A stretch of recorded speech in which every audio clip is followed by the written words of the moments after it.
Língua portuguesa, nossa língua, nossa língua, nossa língua portuguesa, nossa língua. Aqui estamos para apresentar mais um Nossa Língua Portuguesa. O convidado de hoje é o escritor e jornalista mineiro Ivan Ângelo, colunista do Jornal da Tarde e da Veja São Paulo e autor de vários livros de sucesso. Ainda no programa de hoje, um clássico da música brasileira com o mestre João Bosco. Muito tenho sofrido por minha lealdade, agora estou sabido, não vou atrás de amizade. E o povo respondendo a uma pergunta. Fala-se a questão ou a questão? Eu volto daqui a pouco. Língua portuguesa, nossa língua portuguesa, nossa língua, nossa língua, nossa língua portuguesa. Nossa língua. Nossa língua portuguesa.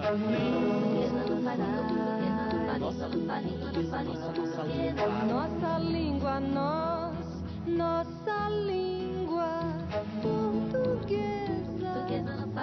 Nossa língua portuguesa. Nossa língua, nossa língua. O Nossa Língua Portuguesa de hoje recebe com muito prazer o escritor, jornalista Ivan Ângelo, que começa com uma virtude que sempre é destacada aqui. Você é mineiro de Barbacena, aqui todo mineiro é super bem-vindo, porque Minas é uma fábrica de gente ligada à literatura, às artes, à escrita e por aí vai. Música, né? Você nasceu em Barbacena e ficou lá muito tempo ou saiu logo? Como é que é? Barbacena eu só nasci, depois eu fui para Belo Horizonte e fiquei lá até uns 28, 29 anos. Ou seja, você é mineiro mesmo, de criação, de formação. Belo Horizonte sabe para onde, né, todos os mineiros vão antes de sair para outra cidade. Então lá é que se faz aquele caldinho que forma o mineiro conhecido hoje como mineiro. Porque mineiro do interior, de norte, do oeste ou do sul são diferentes entre si. Mas depois de Belo Horizonte, eles são, como é que chama, dão um controle de produção lá e depois soltam. E você estudou literatura, estudou cinema, é isso? Olha, literatura eu fiz, me formei lendo. Né? Lendo desde a infância, gostei muito de literatura. Estudamos lá em Minas também, a gente faz muitos grupos de estudo, além de literatura, cinema, tinha lá um centro de estudo cinematográfico muito bom. E, fora isso, é vida de menino, futebol, viagem, passeio, depois você elege o Rio de Janeiro como sua diversão. E acabei elegendo São Paulo como residência, trabalho, e me dei muito bem aqui. Então. Vamos falar um pouquinho lá da década de 70. Você escreveu um livro, A Festa, um livro premiado, discutido, até hoje um livro importante. Queria que você falasse para o telespectador um pouco desse livro e dessa trajetória que levou você a escrever esse livro e depois do que aconteceu depois. Olha, esse livro é interessante. Eu tinha escrito um livro em Minas, ainda que ganhou um prêmio lá em Minas, né, de obras inéditas, ganhou um prêmio. E foi muito elogiado fora de Minas Gerais. No Rio de Janeiro e em São Paulo teve críticas muito boas. Um livro de contos que se chamou Duas Faces. Depois eu comecei a escrever outro livro. Aí houve o golpe de Estado. Eu escrevi o primeiro em 61. O golpe de Estado deixou todo mundo meio sem caminhos. Foi então que eu parei de escrever, vim para São Paulo, comecei a trabalhar com jornalismo, né? E tempos depois, já na década de 70, é que eu resolvi retomar o livro e refiz todo, colocando a situação do Brasil naquele período, naquela década, que foi uma década muito conturbada, uma década difícil para os brasileiros, né? E em termos de liberdades pessoais, né? Porque até que economicamente houve um avanço e depois um recuo. Mas então, esse livro retratou um pouco esse espírito desses anos, esse espírito de impossibilidades, né? De expressão, impossibilidades de as pessoas ser ela mesma, ela tinha que ser conforme padrões estabelecidos, a impossibilidade de fazer política, de se expressar, a censura, tudo isso está no livro, né? Então, ele foi feito com uma linguagem muito elaborada, foi feito com uma construção também elaborada e por isso eu creio que ele ficou um pouco diferente da produção meramente de protesto que surgiu nessa época. Aí o livro ficou famoso, foi traduzido para várias línguas e já tem várias edições. Já. Ele está por aí ainda. Está em 8ª edição. Quem quiser comprar para ler, Tá por aí. acha tranquilamente. Acha. Né? E aí você ganhou prêmios aqui, né? O Jabuti ganhou o prêmio APCA, você escreveu outras obras, escreveu também literatura infanto-juvenil, não foi? Foi, teve também livros infanto-juvenis. Tem na Ática, por exemplo, tem um livro que eu gosto muito, chama Pode Me Beijar Se Quiser. Esse é recente. Está sendo adotado, tem uns 2 anos, sendo adotado em várias escolas. Eu pessoalmente gosto muito dele. E a garotada? Também, e escrevem, mas eu acho interessante isso. O público de literatura jovem é voraz para escrever, para ler e para escrever. Eles mandam cartas, pedem depoimentos, biografias, dados para fazer trabalho. Então é um público muito, que eu acho muito vivo, sabe? Um público que dá uma resposta imediata no que lê, muito sincero em opiniões, né? A temática específica desse, Pode Me Beijar Se Quiser? É um livro de herói. Então, é o seguinte, é um menino no interior, eu quis sair da cidade, não queria mexer mais com esse ruído urbano, depois de ter feito muito livro preocupado com o país, politicamente com o país, depois com os rumos que a civilização brasileira urbana estava tomando. Então, eu fiz um livro passado no meio rural. É um menino aprendendo, vivendo situações em que entra, por exemplo, morte, loucura, preconceitos. Então, são todos os problemas, digamos, importantes e pesados que nós vivemos na nossa civilização e que o menino vive lá naquele interior. Tudo com linguagem simples e porém aprofundada, né? Não é que você vai baratear a linguagem para escrever para jovem. Aliás, eu queria que você falasse disso. Faço questão de escrever com a mesma sofisticação, com o mesmo cuidado, né, e com o mesmo, não digo o grau de dificuldade, aí o grau de dificuldade é que é diferente. Eu não posso colocar para crianças ou para jovens problemas que eles não vão entender e vão desistir do livro do meio do caminho porque não estão entendendo. Então, quando discute morte, quando discute loucura, é uma linguagem acessível no nível da compreensão, mas no nível da elaboração é a mesma coisa, eu trabalho do mesmo jeito. Ou seja, você não abre mão de um determinado padrão de linguagem. De maneira nenhuma. Quer dizer, e para você isso é uma coisa resolvida, definitiva? Sim. Eu não quero escrever best-sellers. Eu quero mexer com a literatura, eu quero mexer com as relações mais raras entre as palavras, eu quero elaborar mais do que fazer uma historinha e falar, isso aqui é bom porque vende. Isso não é o meu negócio. E nessa preocupação entra tudo, desde a questão gramatical até a questão do vocabulário, da estrutura e por aí vai? Tudo. É que eu acho que, do ponto de vista da linguagem, por exemplo, nos meios de comunicação, de um modo geral, se descuida muito da linguagem, não digo nem tanto do ponto de vista gramatical e tal, é mais do ponto de vista do estilo, mais do ponto de vista de usar frases feitas, lugares comuns, coisas que estão em circulação há muitos anos e a pessoa não percebe que está falando uma coisa gasta, uma coisa vazia, uma coisa xoxa. Por exemplo, dê um exemplo super concreto para o nosso telespectador. Por exemplo, que você evitaria de toda forma. Por exemplo, qualquer coisa que seja chavão, né? Ideias feitas, né? Agora aqui não me ocorre uma, mas, por exemplo, falar de futebol, por exemplo... Em time que ganha não se mexe? Essas coisas todas, né, que, de certa forma, não são ideias do autor. Você não está colocando nada de seu nisso, você está comprando... e revendendo. É como uma moeda de troco, né? Você pega aqui, joga ali, passando... Sabe, é uma coisa que não tem valor como criação. Se você usa isso estilisticamente, é um personagem que está falando, tudo bem.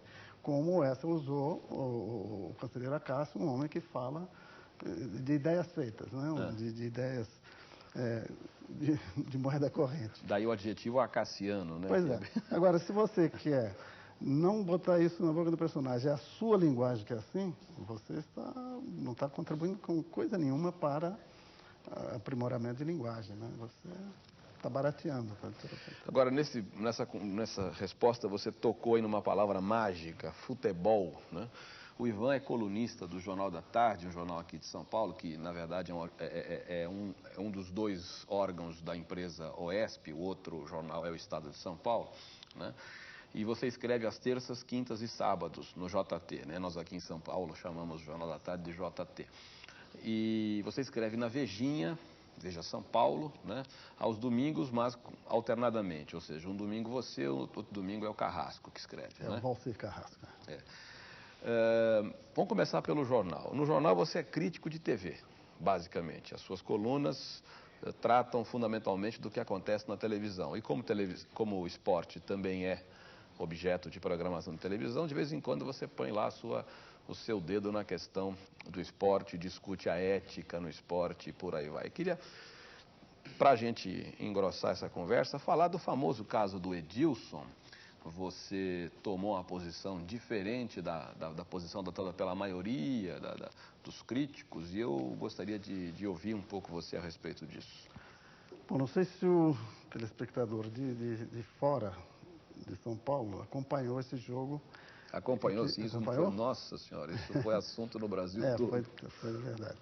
Então, a reação de um jogador do Palmeiras, Paulo Nunes, com digamos, uma molecagem feita por um jogador do Corinthians, que foi fazer uma embaixada no meio do jogo, né? Então, esse foi considerado desrespeito e tal.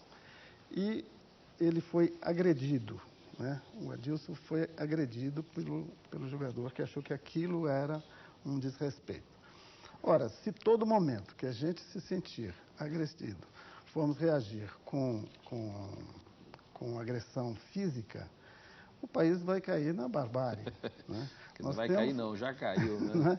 Nós temos que defender, e o que me espanta é que colunistas de televisão e locutores e apresentadores de televisão, naquele mesmo dia, e depois colunistas de jornal, e depois locutores de rádio, todos defenderam, justificaram aquela agressão como uma atitude absolutamente deseducativa. Você poderia aproveitar a oportunidade e defender atitudes mais civilizadas, né? Claro. Porque os meios de comunicação têm uma obrigação, eu acho que tem um compromisso com a civilização, com a melhoria do público que assiste, né? E não é isso que se vê. Mas há quem diga, até um diretor aí de uma grande empresa de marketing esportivo diz que narrador de futebol não é jornalista, é animador de auditório. Quer dizer, como é que fica um negócio desse? É uma coisa, é um prestador de serviço. Ele está prestando um serviço para o público. Então ele tem o compromisso com a informação, que nem sempre ele leva a informação ao público correta, né? Ele tem um compromisso cultural, porque ele está num meio de divulgação cultural também, né?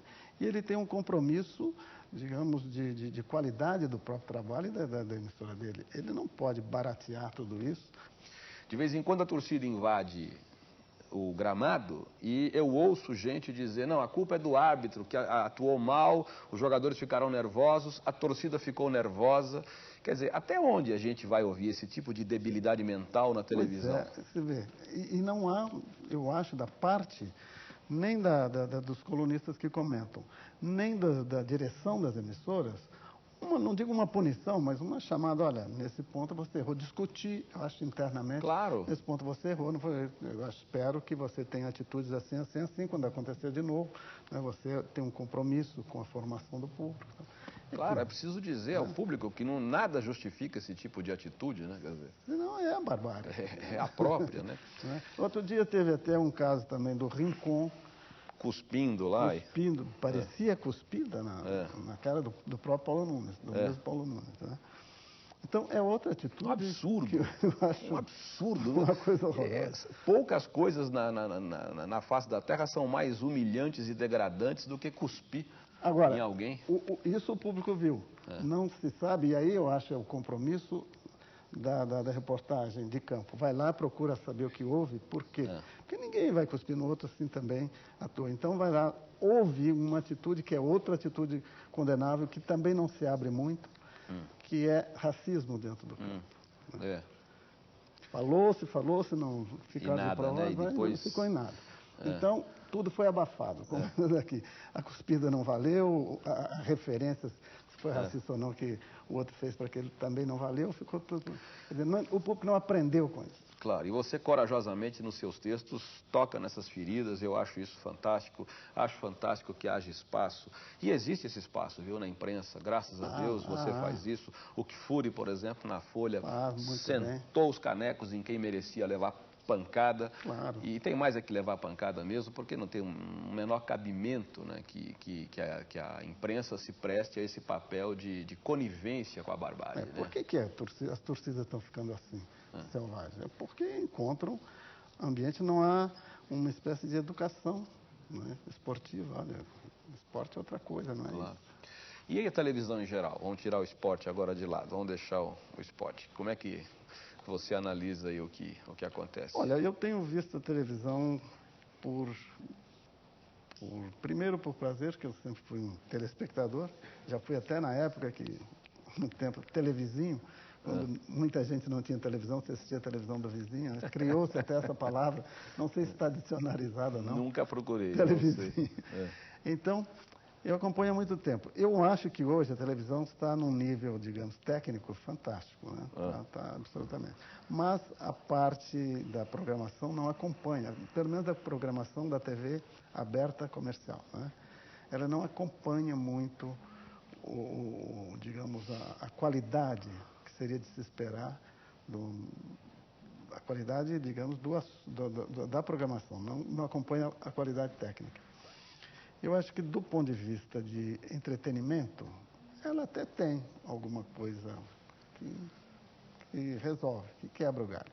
Mas, do ponto de vista, digamos, de compromisso com a cultura, só nas TVs culturais mesmo, estaduais de cultura, ou TVEs e outros, é que acontece, porque é muito pouca presença desse tipo de programação. Eu estava até discutindo outro dia, na época que morreu João Cabral de Melo Neto, levaram de novo, a TV Globo repetiu o Morte e Vida Severina. Não usou o poema todo, mas fez uma maravilhosa condensação. É uma encenação muito cuidada, porém não tem nada, digamos assim, que a televisão hoje pudesse ousar proibir e colocar no ar. Ela é de difícil linguagem. A construção do programa não é muito simples também, não é? É muito rebuscada assim, em termos de tomadas, em termos de desenvolvimento da história, é muito lento. As vozes dos cantos são muito voltadas para um nordestino rascante, a Elba Ramalho e outros, né? Então, um nordestino muito rascante, num tom de cantoria mesmo, não é uma melodia, né? Então, eu acho que é muito difícil que hoje a televisão ousasse fazer uma coisa daquela. Então, eu acho que isso é uma espécie de queda na ousadia da televisão. Quer dizer, você acha que o que foi feito especificamente nessa série, foi um programa só, né? Foi um programa só. Morte e Vida Severina é exemplo que talvez não... Ele é um programa sofisticado, é um programa que usa um poema até certo ponto difícil, com uma linguagem que não procurou facilitar. É diferente daquele do tão falado Chicó, aí do Alto da Compadecida, né? A história do Chicó e do como é que chama o outro companheiro dele? Bom, essa encenação da Globo também foi primorosa, mas aí é uma história popular, é uma história fácil, baseada em personagens e casos eu lembro, fez um sucesso danado. É quase uma história de cordel muito interessante. Do Suassuna, né? Do Ariano Suassuna. Aí é diferente. Né? Ela é realmente um texto baseado num texto popular. Agora, o Morte e Vida Severina é difícil, e hoje não seria possível fazer. Então, isso acho que a TV perdeu em ousadia e em compromisso com a cultura. Ivan, nós teríamos muito assunto aqui, viu? Eu gostei demais desse aperitivo aqui, porque dá para falar também do que você escreve na Veja, vai ficar para uma outra ocasião, nós já estouramos o tempo faz tempo, né? Mas fica o gostinho de quero mais, e você pode ler o que o Ivan Ângelo escreve no JT às terças, quintas e sábados e domingo sim, domingo não, na Veja São Paulo. Veja São Paulo, infelizmente, só é vendida em São Paulo. Não sei se dá para ler na internet a Veja São Paulo ou não, acho que não, né? Acho que dá. Dá? Dá. Dá, então Tá pronto, na você internet. que Os mora... assinantes da Veja também na internet. Pronto, você que mora fora de São Paulo pode entrar e ler os textos do Ivan Ângelo, sempre interessantes. Tem até personagem que mexe com português lá, como é que é? O Toninho Vernáculo, Toninho né? Vernáculo. Um texto interessantíssimo dele. Ivan, muito obrigado Obrigado a a vocês, obrigado ao público. E a gente vai para um pequeno intervalo, daqui a pouquinho a gente volta. Amor de alguém, como se fosse o amor por alguém, o amor a alguém. E há até quem condene a regência por, no caso aí de sentimento, o amor por. Os puristas condenam isso, os puristas, eu carreguei na palavra puristas aqui, eu ia dizer que os puristóides, os puristíssimos, assim, aqueles bem, né, condenam isso. Mas isso está na língua, de qualquer maneira. Amor, como eu disse, não é verbo, é nome.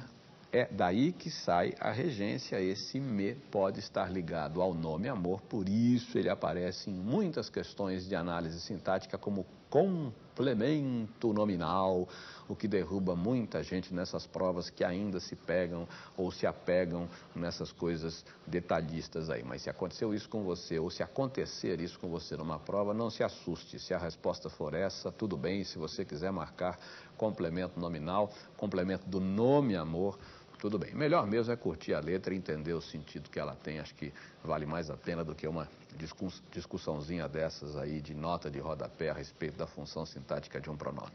É isso. Nossa língua, nossa língua.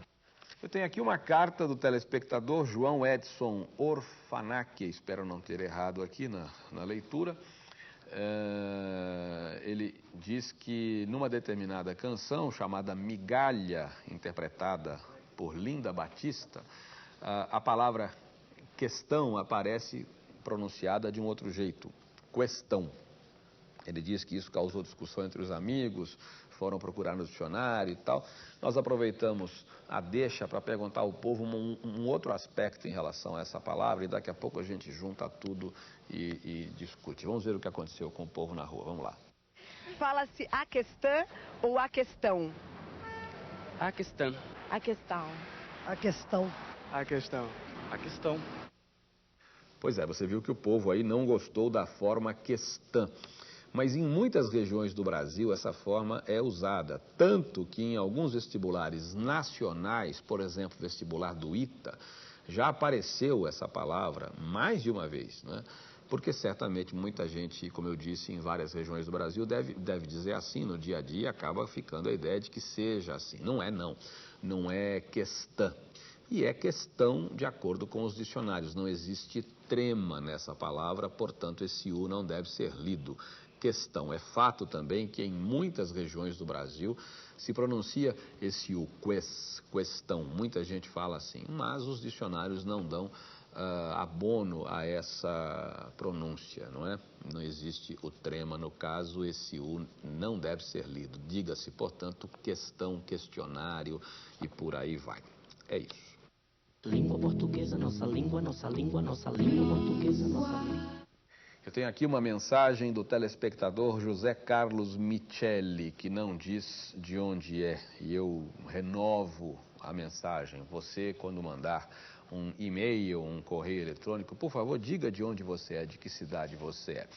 Ele faz uma pergunta interessantíssima, não é? Ele diz que viu em algum lugar o adjetivo composto brasilopolonês, né? Brasilopolonês, e ele quer saber se existe isso, se é correto isso. A ocasião é ótima, José Carlos, para discutir o adjetivo composto que indica nacionalidade. Alguns desses adjetivos têm forma reduzida, por exemplo, português, luso, não é? Espanhol, hispano, francês, franco, italiano, ítalo, grego, greco, não é?